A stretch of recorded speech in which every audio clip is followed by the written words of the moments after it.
كان امام عاشور ماشي كويس حق ربنا، وبن شرقي كان ماشي كويس.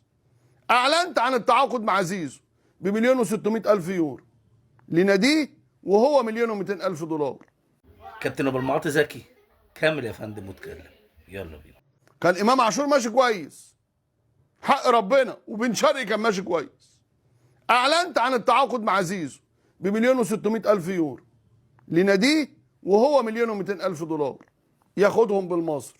اللي حصل ابو زيزو قال لك ايه؟ قال لك والله يا نادر يا شوقي انا ما عاوز حاجه، اللي اديتوه لزيزو ادوه لابني، مع شويه مميزات كده وشويه هدايا يعني. ماشي.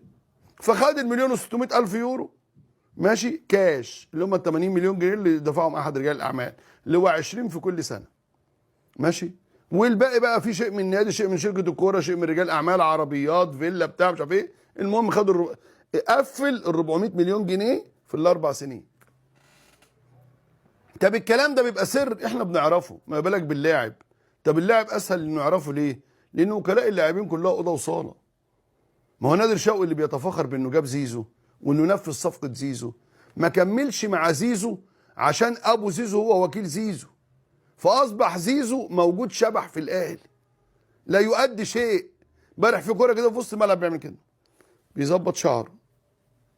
وفي لقطه قبل كده كان نايم على الارض برضه بيظبط شعره. هل هي حركه لا اراديه؟ وارد. هل هو بيظبط السشوار؟ وارد، ما اعرفش. بس انا اقول يعني ان يعني ايه، المهم شعر، يعني المهم الشعر، ظبط الشعر. هذا الرباعي ولاعبي النادي الاهلي جميعا، من اول مصطفى شوبير والشناوي وسيحه وحمزه علاء وكله، اللي عاوز يمشي مع الف سلام.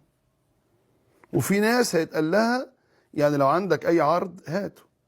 اوائل الناس اللي اتقال لها لو عندك اي عرض هاته، او اتقال له اوريدي واتقال لوكيله، امام عاشور. اشرف بن شرقي عنده احساس، اخوه شغال من فتره على العرض على قطر، ونادي الغرافه القطر، شغال هو مع الموضوع ده، ماشي الحال. فالفكره لا، ان ما عندناش مشكله خالص، اللي عاوز يجيب عرض يجيبه مع الف سلام. نحن لا نبكي على اللبن المسكوب. فده اول قرار في زلزال او في تداعيات او في توابع زلزال هزيمه الاهلي بالثلاثيه الموجعه من نادي بيراميدز، من نادي يقود وكيل لاعبين اسمه ممدوح عيد كان شغال عندك اداري.